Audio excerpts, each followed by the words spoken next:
भगवान आमको सुंदर जीवन देइचंती आ ए जीवन अच्छी माने रोग निश्चित रही किंतु आमर रोगर औषध भाव में एलोपैथिक औषध बाहर पूर्वर आमर प्रकृति माँ तांका निज कोଳରେ भरी रखिचंती किछि प्राकृतिक औषध जहाँ खाइले आमर बहु पुराना पुराना रोग मध्य भल होइथाए।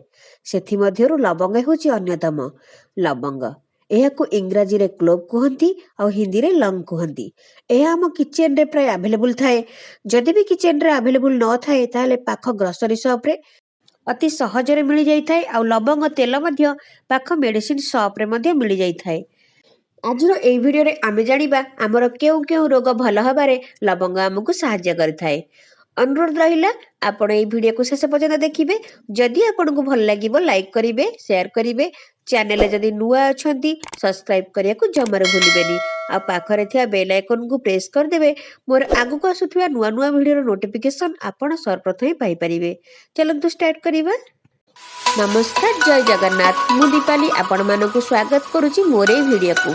आजिर भिडियो रे आमे आलोचना करिबा लवंगर 10टी औषधीय गुण विषय रे।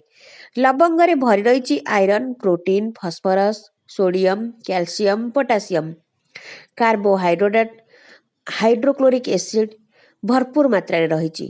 एहा व्यतीत लवंग तेल रे भरी रहिची एंटीऑक्सीडेंट, एंटीसेप्टिक, एंटीवायरल और एंटी इन्फ्लेमेटरी। एबे आमे जानिले लवंग रे भरी रहिथिया उपादान गुड़िक किंतु एबे आमे जानिबा लवंग द्वारा कौन कौन सब रोग भल हुए।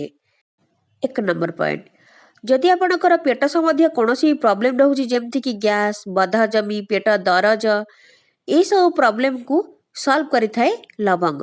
केमिति? जदि आपण निज खाद्य रे प्रतिदिन खाद्य रे 2टी लेखाए लवंग यूज करिवे ताले आपणकर पाचन शक्ति रे सुधार आसीथाए, जहा द्वारा कि कौनसी प्रॉब्लम पेट जनित कौनसी प्रॉब्लम हुए नहीं।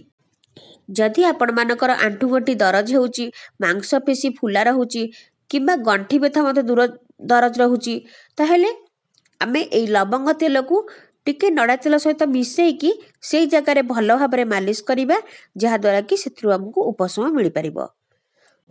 जदि आपण मानकु ठंडा, वायरल काश, श्वास रोग संबंधी कौनसी समस्या, फुसफुस संक्रमण ए सब रोगी माने मध्य हमकु लवंग सहाय्य करिथाए।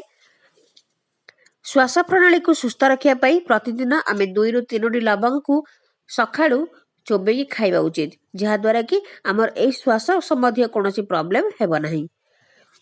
जदि आपणकर मुंड बिंधा हेउची ताहाले अल्प लवंग तेल सहित बादाम तेल मिसई की, बादाम तेल जदि नाही ताले नड़ा तेल मध्ये मिसई परिबे। एको मिसई की भलो भाबरे मुंडरे लगांतु, देखिबे उपशम मिलिबो।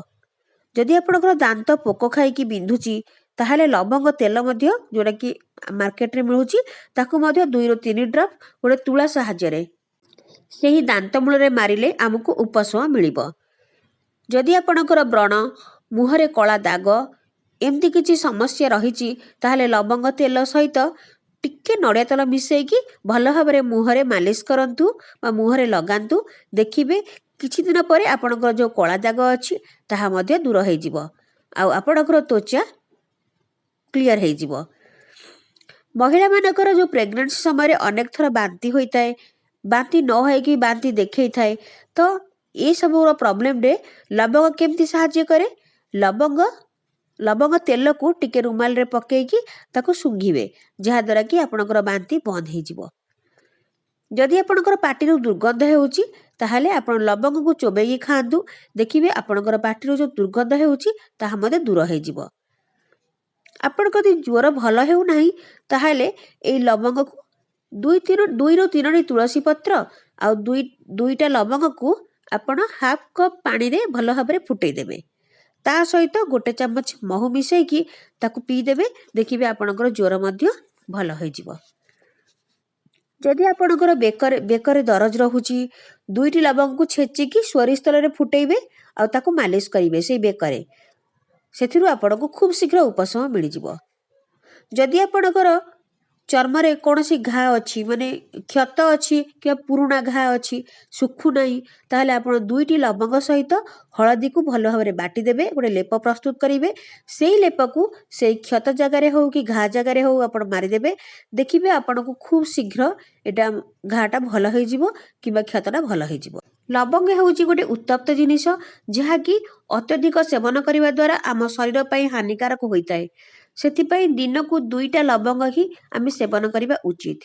ବିଶେଷ କରି ସ୍ତନ୍ୟପାନ କରୁଥିବା ମହିଳାମାନଙ୍କ ପାଇଁ ଏଇଟା ବହୁତ ହାନିକର ଯଦି ଅଧିକ ସେବନ କରିବେ।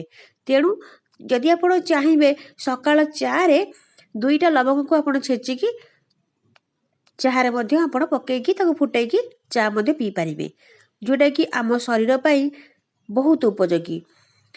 କରୋନା ସମୟରେ ଆମର ଡକ୍ଟରମାନେ ମଧ୍ୟ ପରାମର୍ଶ ଦେଉଥିଲେ ଲବଙ୍ଗକୁ ଛେଚିକି ଗରମ ପାଣିରେ ଫୁଟେଇକି ପିଇବା ପାଇଁ କାରଣ ଲବଙ୍ଗରେ ଭରି ରହିଛି ଆମର ରୋଗ ପ୍ରତିରୋଧକ ଶକ୍ତି।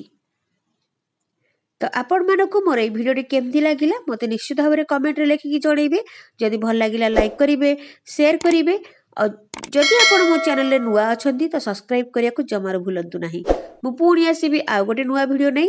ରହୁଛି ନମସ୍କାର ଜୟ ଜଗନ୍ନାଥ।